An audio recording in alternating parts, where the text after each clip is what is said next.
Back in 2014, the Boston Society of Architects hosted a pair of charrettes to start thinking about how to take down these barriers as the interchange project moved through its design phase.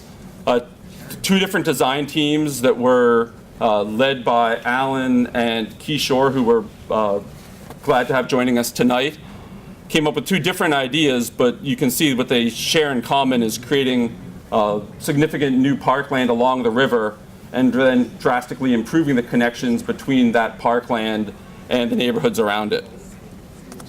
Okay. 2 years after that, in 2016, the Boston Planning and Development Agency, and I think is Tad here? Yep.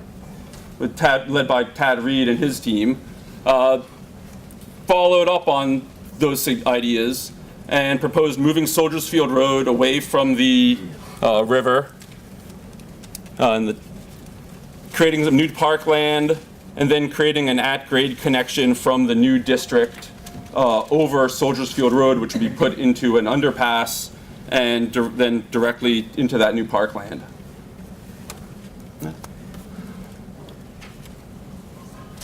And I think one of the best developments we've had in the project in the many years we've been working on it then was Harvard with Joe Bagan and the rest of the team there. We're able to figure out how to move Soldiers Field Road away, to shift it away from the river as had been proposed both by the BSA and the BPDA. And what we have now in the state's plan is the new parkland shown on the bottom there that will create wider paths and some much needed open space. Tonight what we want to talk about is how really we can create a network of new connections for people walking and biking, that creating new parkland up here is great.